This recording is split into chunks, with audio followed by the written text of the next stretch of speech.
Good day and welcome to the Sport Wrap Show. I am your host, Brian Munango. Today's show will focus on local and international news. And now for your latest on the hit list.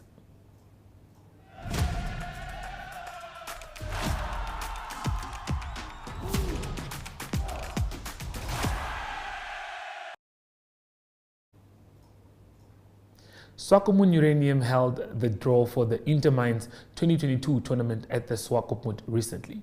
13 teams with ties to the mining industry will be competing in volleyball, that is darts, pool, netball, and active veteran soccer at the tournament from the 25th to the 26th of November. In Swakopmund, Group A and Group B for the darts competition will see 13 teams competing. 8 teams will compete in the netball, and soccer will have a few more teams playing as well. The winners will receive floating trophies and gold medals. The champions of the soccer, active, netball, and volleyball tournaments will each pocket $10,000. That is. The Rosemoon Golf Club Committee held a fundraiser competition on Saturday, 12 November, in support of the ongoing Junior Development Program. The program introduced children from a variety of backgrounds to the game of golf, and tuition is provided on a weekly basis. The day is said to have turned into a huge success, with a total of 14 teams entering. This included a number of juniors, parents, and old hand golfers, that is, who took the fairways in a 3-ball alliance format.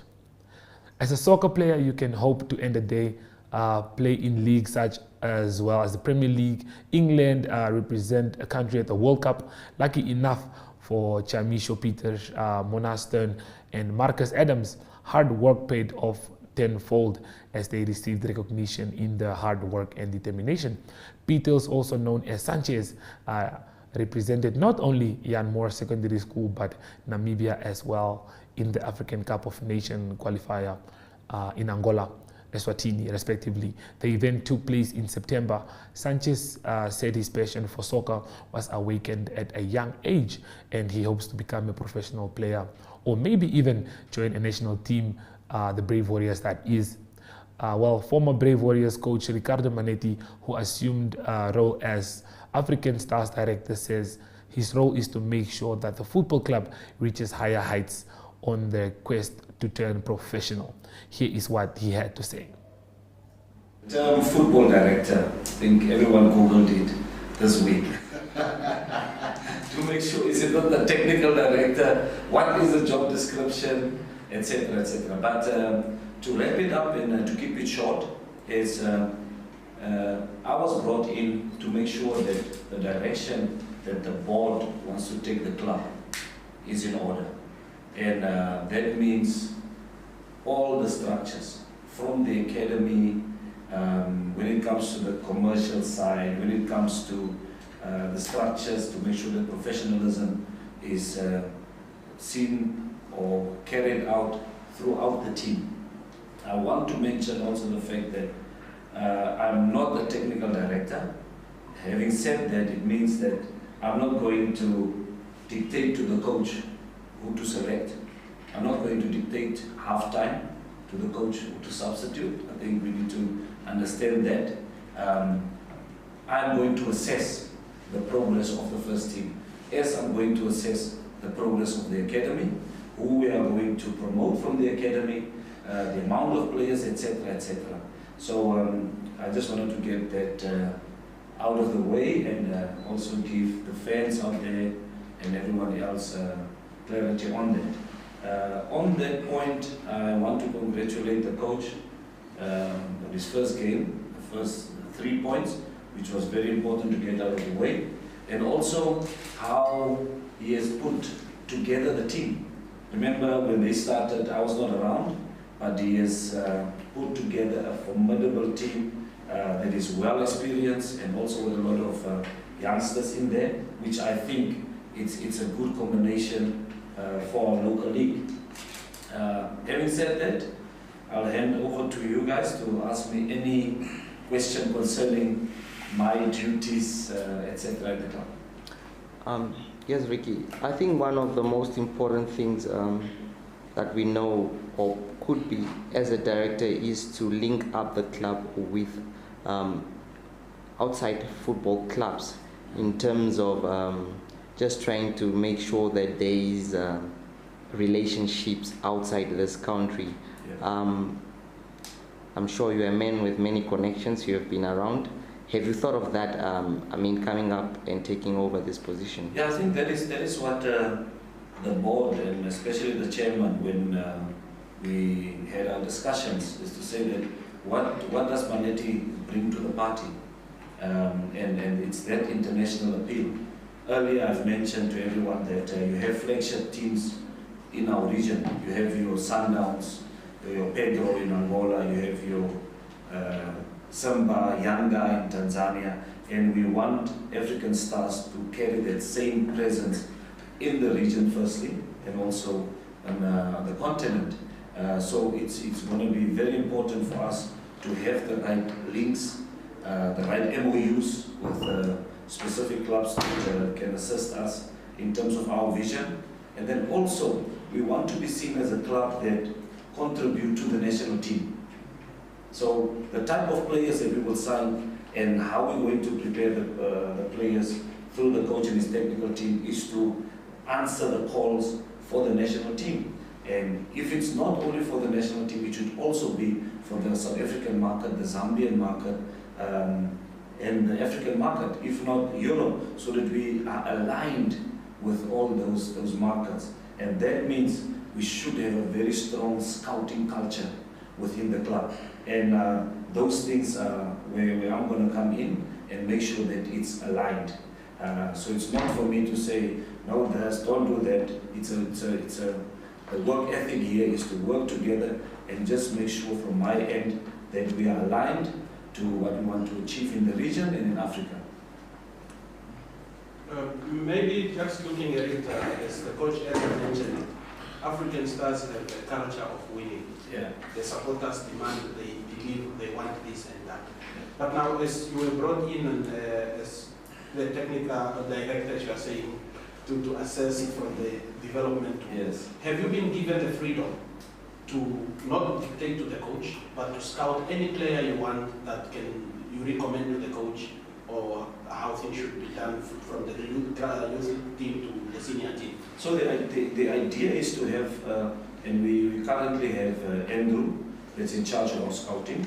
He was a former player, a club legend. So that will fall under Andrew. But obviously Andrew and like everyone else, we have to make sure that it's aligned to the big vision of African Stars.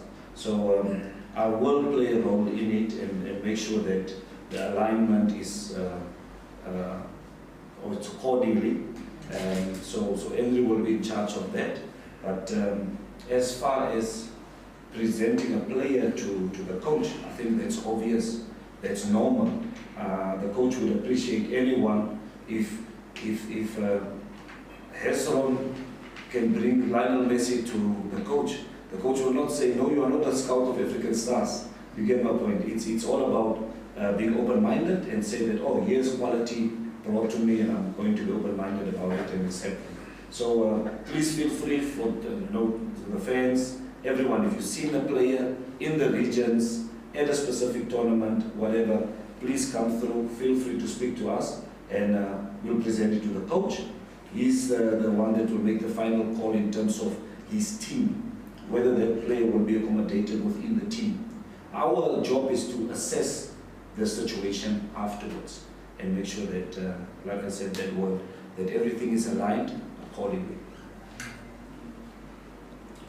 Also, Coach, I appreciate the bigger vision of wanting to move into the region and hopefully also becoming amongst the continent. But in terms of resources, be it from the financial standpoint or from the human capital standpoint, it's in terms of getting stars there, what do you think will be required in terms of? Why I find this project so appealing and so interesting is the fact that I feel, if for lack of a better word, I will use this word, the constituency. Every team, every club, what we call a base, must have a base, a very strong base if you want to be a professional club. You must ask your the question first, where am I from? Who are my fan base? And how can I turn that fan base and that specific constituency into money?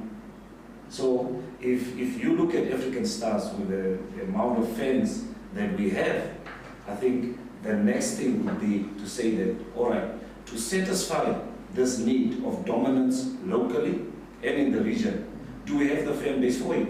Because there's no, of the teams that I've mentioned, there's no team without a fan base that will be dominating in the region or locally.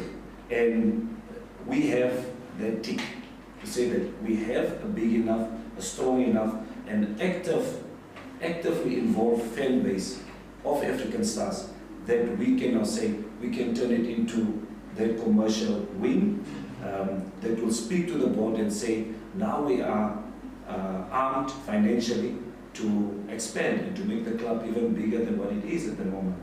So yes, I think we have that capacity. Sorry for taking long explaining that, but we have the capacity to do that. I think it's just organization that needs to come in, and we'll take it from there. Well, Zooming is up after the break.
Well, the Debmarine Namibia Premiership resumes this weekend as teams continue battling for points.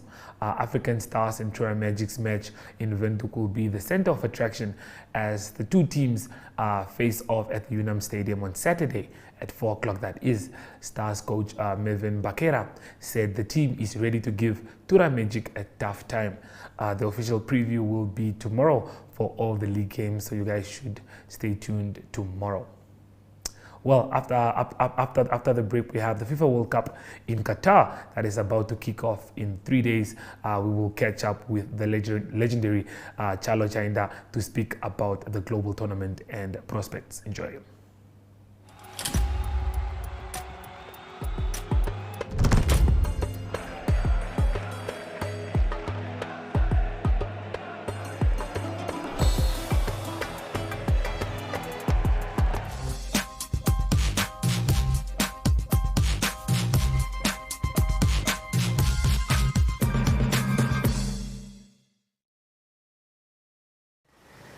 It is a big one. One would say salam alaikum because we are heading to Qatar and it is the 2022 FIFA World Cup. I'm here with, that is, spokesperson of the Namibia Sports Commission. He is a spokesperson, and that's why we will have a chat to him about his probably favorite teams or we expect could win the 2022 World Cup. That is the FIFA World Cup, the biggest football tournament in the globe. So, Chalo, it is, I know I'm putting you on the spot here. We're asking your favorite teams publicly. Sometimes you want this kept as a secret because probably you want to cry in secret. Yeah, but looking at this tournament, how excited are you at first? Yes, we are excited in the sense that it's the first cup being hosted in that part, in the Arab country. So let me start by saying Salam Alaikum. Qatar, as we come to you, you are hosting the world at the most spectacular sports event, which is football.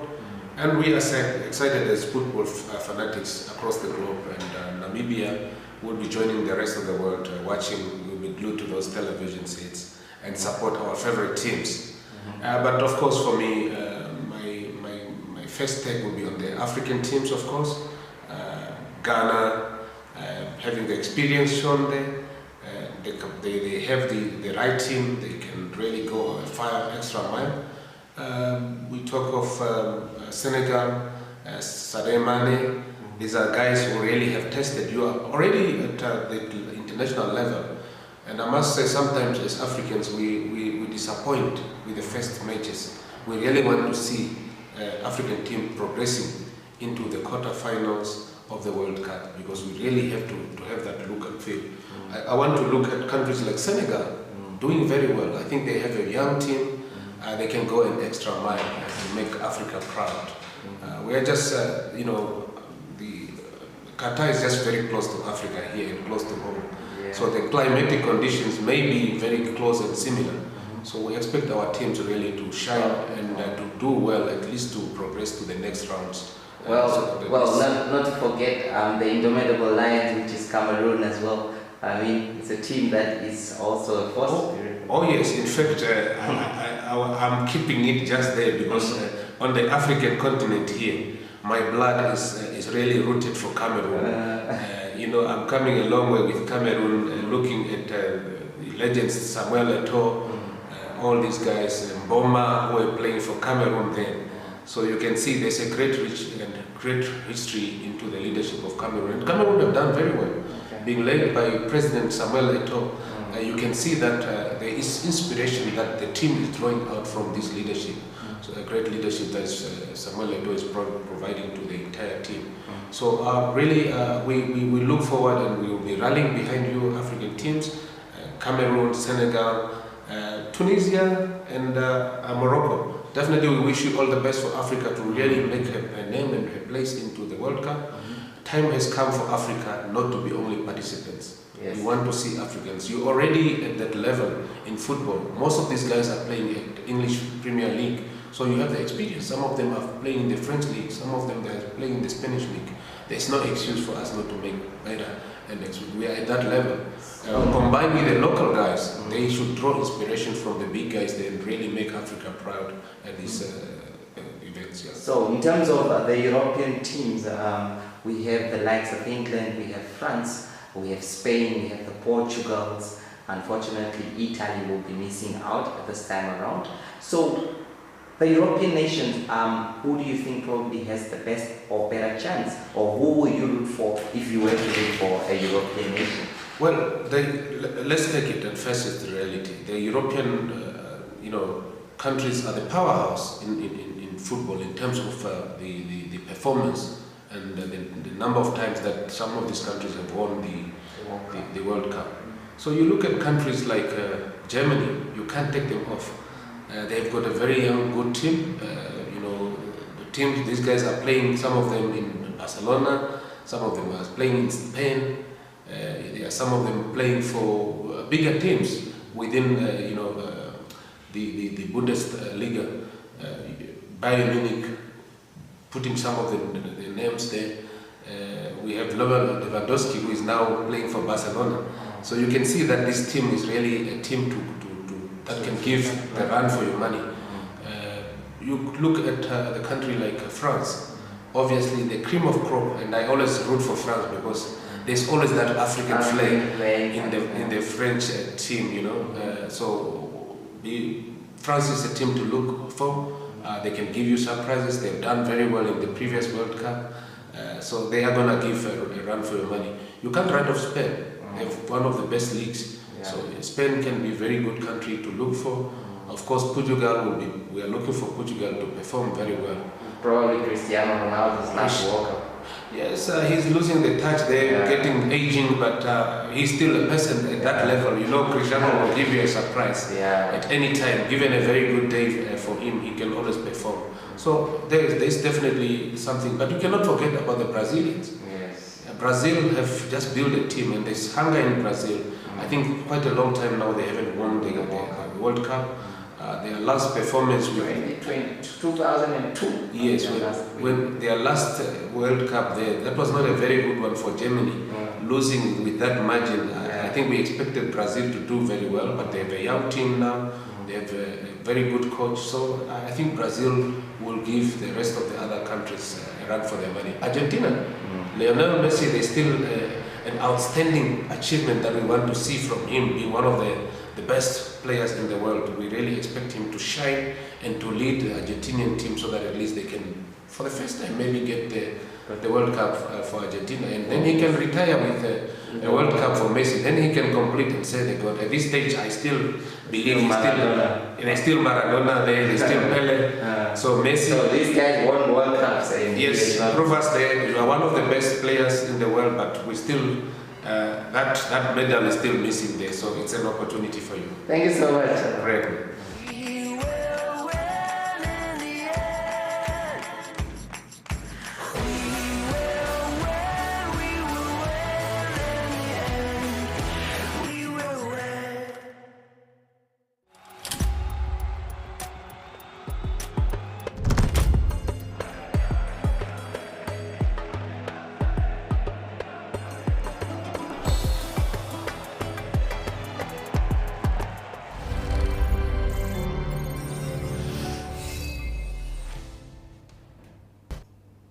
Well, that was Charlo speaking to us about the upcoming World Cup that will start in the next 2 days. On Sunday, we kick off.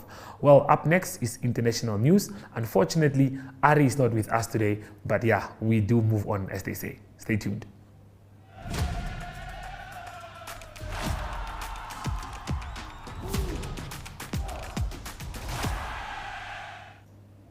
Well, superstar Lionel Messi warmed up for the World Cup with a goal in an easy victory on Wednesday while reigning champions France touched down in Qatar.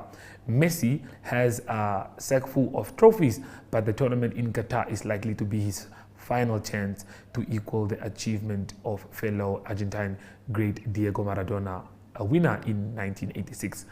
Two-time champions, Argentina extended the unbeaten run to 36 matches, Messi bagging his 91st international goal as the South Americans romped to a 5-0 victory against the United Arab Emirates in Abu Dhabi. Well, Denmark might not be World Cup favorites, but young player Mikkel Damsgaard feels few of the 31 countries competing in Qatar are keen to take on his team. Denmark were among the first teams to qualify for the tournament, decisively winning their group and come into an event back of an impressive showing at the European Championship 18 months ago, where they reached the semi-finals. Damsgaard burst onto the scene at the Euros as he came onto the side to make the team stronger with the likes of Christian Eriksen, and is now a key player as he is part of the attack.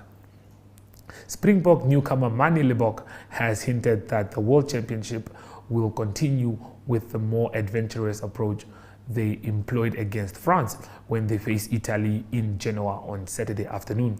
Libbok will get his second cap to go with his debut performance in Marseille if he gets onto the field on Saturday, which he is expected to do as he is the one outside back reserve covering several positions as the Boks revert to the 6-2 bomb squad split between backs and forwards that has worked for them since 2019 Rugby World Cup. Well, buoyant Italy have two changes in the starting lineup for the Autumn International series fixture against South Africa in Genoa on Saturday, with Pro Pietro Caserai and hooker Janko Nicotera, apologies for that, coming into the front row. Coach Kieran Crowley has otherwise resisted changes from the side that stunned Australia with a 28-27 win in Florence last weekend, as they take aim at Springbok side that has narrowly lost both their autumn series games against Ireland and France. Livewire fullback Ang Capuzzo will be a key weapon again as part of the back three that also includes wings Pierre Bruno and Montana Luan, while the center pairing in Luca Morisi and Juan Ingacio Brex, fly half Thomas Alan and Stephen Varney continue as the half-back duo. This brings us to the end of the international segment. Well, as you can see, the World Cup is gearing up and ready. Messi has one more chance to try and win the World Cup, that is. Well, we hope he can bring it home. I honestly believe Argentina are the underdogs in the World Cup this year, but we will have to wait and see Sunday what happens when the World Cup kicks off. Well, that brings us to the end of today's show. Catch us again tomorrow as we preview the weekend games. And that's from me, Brian Munango. It's goodbye for now.